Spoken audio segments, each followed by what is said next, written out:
और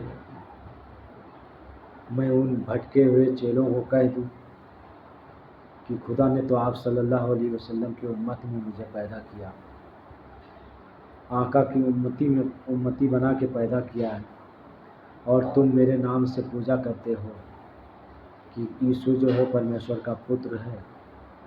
तो मैं साफ लफ्ज़ों में कह देना चाहता हूँ कि यीशु अगर परमेश्वर का पुत्र होता तो क्रूस पे चढ़ाया जाता। यीशु अगर परमेश्वर का पुत्र होता तो जैसे परमेश्वर नहीं दिखता है वैसे यीशु नहीं दिखता। जब परमेश्वर निराकार है, उसका आकार नहीं है, तो और पुत्र आया भी और 12 लोगों को जो है चेला बना के दुनिया से चला गया, पूरी दुनिया को एक कर भी नहीं सका। अगर परमेश्वर का पुत्र आया था तो उसी वक्त सारी दुनिया को क्रिश्चियन बन जाना चाहिए था उसी टाइम पे। बाद में सब धर्म क्यों बनता? बाद में यूहन्ना जो है अपना अपना धर्म क्यों बनाते? यूहन्ना बपतिस्मा दे रहा था तो इंजल परी जो जिब्राइल अलैहिस्सलाम मरियम के पास आए थे, बोले कि मैं परमेश्वर का दूत हूँ और तुम्हारे एक व्यक्ति पैदा होगा जो बहुत जो है परमेश्वर द्वारा पवित्र होगा। तो जब इंजल परी ने बता दिया कि परमेश्वर द्वारा जो है पवित्र पैदा होगा, तो उसी को मान लेना चाहिए। तब यहाँ यूहन्ना अलग बपतिस्मा दे रहा है कि मैं आसमान से देखा एक आत्मा जो है शरीर के अंदर प्रकट हुआ। तो जब वो पवित्र पहले से पैदा हुआ था तो फिर यहाँ बपतिस्मा दे के दूसरा आत्मा कहाँ से आ गया? बहुत से बातें हैं, मैं सारी चीज़ नहीं कह रहा हूँ। अगर कोई दुनिया में कोई नेता या प्रधानमंत्री या किसका बेटा होता है, अगर उसके ऊपर आफत आ जाती है तो उसको बचाने के लिए पूरी ताकत लगा देता है वो बाप, और परमेश्वर का पुत्र क्रूस पर लटकाया जाए। तो जिस तरीके से धर्म बना के रखे अपनी गुलामी कराने के लिए, और जब साफ मैं कह रहा हूँ कि जब बाइबल के हिसाब से मूर्ति पूजा गलत है, कठोर सामना करना पड़ेगा मूर्ति पूजा करने वालों को, परमेश्वर से कठोर सामना करना पड़ेगा। तो तुम यीशु का मूर्ति लगा के, मरियम का मूर्ति लगा के तुम भी तो मूर्ति ही पूज रहे हो ना। अभी भी वक्त है, तौबा कर लो, सच्चे खुदा के ऊपर ईमान ले आओ। जैसे आत्मा नहीं दिखता है वैसे परमात्मा नहीं दिखता है। शरीर से आत्मा निकल जाता है तब मालूम पड़ता है, सामने वाले को भी मालूम पड़ता है कि एक आत्मा थी जो चल रहा था, सब कर रहा था, वो चला गया, ये मुर्दा हो गया। तो जो झुकता है खुदा की तरफ उसी में जान होता है। अक्ड़ मुर्दों की पहचान होता है। खुदा की तरफ झुकना सीखो। नमाज एक ऐसी चीज़ है जब हम अदा करते हैं तो कोई मूर्ति नहीं है, कोई हम शैतान की इबादत नहीं कर रहे हैं। ये आप सल्लल्लाहु अलैहि वसल्लम हम सबको ज्ञान दिए हैं। ये पैगंबर मोहम्मद सल्लल्लाहु अलैहि वसल्लम हम सबको ज्ञान दिए हैं, जो सच्चे खुदा की रास्ता बताए। इसीलिए तो बाइबल में लिखा था कि मेरे बाद एक सत्य का आत्मा आएगा। तो ये आप सल्लल्लाहु अलैहि वसल्लम, पैगंबर मोहम्मद सल्लल्लाहु अलैहि वसल्लम ही तो हैं जो सत्य का आत्मा आए और सत्य की तरफ कर दिए।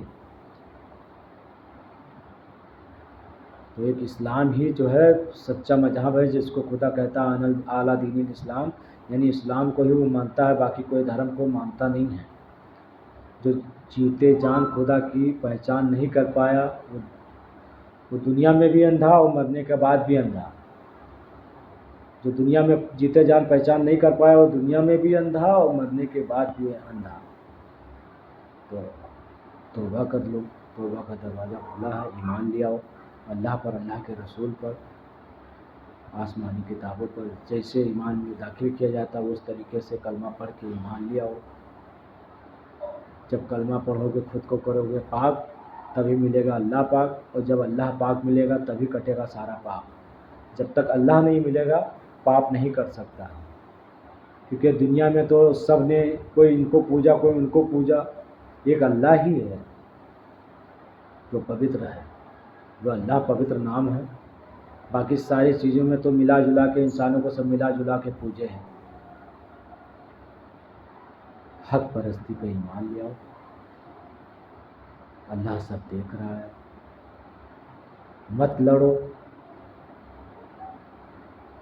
मैं शैतान की पूजा करने की बात नहीं कर रहा हूँ, परमेश्वर की तरफ करने की बात कर रहा हूँ, जो शैतान ने जुदा किया है, जो सबको भटका दिया है।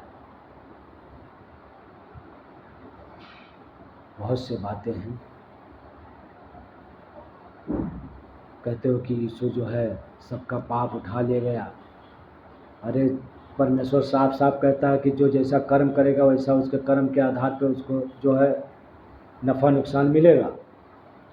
तो यीशु सबका पाप उठा ले गया, तो परमेश्वर का अगर पुत्र है तो सज़ा दिए ही सबका पाप उठा ले गया। परमेश्वर का एक परमेश्वर जो है वो कहता है कि सबका उसके कर्म के ऊपर आधार पर उसको नफ़ा नुकसान, उसको जो है जन्नत दोजख सब दिया जाएगा। और यीशु जो है सबका पाप उठा ले गया, परमेश्वर का पुत्र पहले पाप उठा ले गया। तो ऐसा नहीं है, समझो, बहुत ज़रूरी है। सारी बात मैं नहीं कर रहा हूँ, लेकिन परमेश्वर का पुत्र अगर होता तो क्रूस पे नहीं चढ़ाया जाता। इसीलिए मैं कह रहा हूँ, रब ने मुझे पैदा किया है। जैसे बाइबल में एक जगह लिखा है, जिसे मुझे तो जिब्राइल अलैहिस्सलाम ज्ञान दे रहे हैं, वही मैं बता रहा हूँ। मैं एक आम आदमी की तरीके से ज़िंदगी अपना गुजार रहा था, लेकिन जब सब मालूम पड़ा, पहले मैं समझा हूँ, तब मैं समझाने की बात कर रहा हूँ। पहले मैं उनके ऊपर विश्वास किया। जो ज्ञान की बात है, जो असल बात है, वो तो मानना पड़ेगा। तो इसके लिए बाइबल 19:11-16 में लिखा है, कहाँ आएंगे, कहाँ पैदा होंगे, ये समय, ये टाइम टेबल, ये नाम नहीं लिखा है। लेकिन बाकी बाइबल में तो पता है, माउंट एवरेस्ट पहाड़ पे, आसमान से, स्वर्ग से, कहाँ कहाँ आएंगे। अरे जब एक ही चीज़ अगर सही होता तो एक ही चीज़ लिखा जाता ना, अलग अलग थोड़ी लिखा जाता है। इंसान अनाज खाते हैं, सच और झूठ का फैसला कर लेंगे। बाइबल 19:11-16 में लिखा था, अल्लाह ने मुझे हिंदुस्तान के सरजमीन पे पैदा किया है, उसका शुक्रगुजार हूँ। ये दुआ जब कबूल हुई थी, जब मुझे क्रूस पे चढ़ाने के लिए ले जाया जा रहा था, तब वहाँ पे हमने दुआ किया था कि अल्लाह, मुझे नबूवत नहीं चाहिए, मुझे पैगंबर मोहम्मद सल्लल्लाहु अलैहि वसल्लम की उम्मत में पैदा करना। जो मेरे बाद सत का आत्मा आने वाले हैं, उस आत्मा की उम्मत में मुझे पैदा करना। तो दुआ कबूल हो गई थी और तुरंत अल्लाह ने मुझे गायब कर दिया था और मेरा हम शकल यहूदा इस्करियोती को बना दिया था। जो यहूदा इस्करियोती ने गद्दारी किया था, उसी को हम शकल बना के और उसको क्रूस पे चढ़ा दिया गया था। ये बात मुझे जिब्राइल अलैहिस्सलाम बता रहे हैं और मैं दुनिया को बता रहा हूँ, भटको मत। अल्लाह का मतलब सबका मालिक है, इस्लाम का मतलब सब हो जाए। वो एक, हम एक, तो काहे का झगड़ा। वसुधैव कुटुम्बकम, ये दुनिया एक परिवार के जैसा है। तो जब ये वसुधैव कुटुम्बकम यानी ये दुनिया एक परिवार के जैसा, तो वो बनना पड़ेगा ना। तो इस्लाम का मतलब सब हो जाओ एक, तो एक होना पड़ेगा। अल्लाह हाफिज़। समझने के लिए अल्लाह तौफीक दे। मैं सबके लिए दुआ करता हूँ, अल्लाह ताला सबको ईमान वाला बना देवे। जैसे वो कहता है ईमान वालों ईमान लाओ, वैसे सब सच्चे खुदा की तरफ ईमान ले आवें और मूर्ति पूजा से पाक हो जाए, खुद परस्ती से पाक हो जाएं। ईश्वर एक है, वो वही अविनाशी है, कोई अविनाशी नहीं है। वही अविनाशी है, कोई अविनाशी नहीं है। तौफीक दे खुदा। अल्लाह हाफिज़। या रब।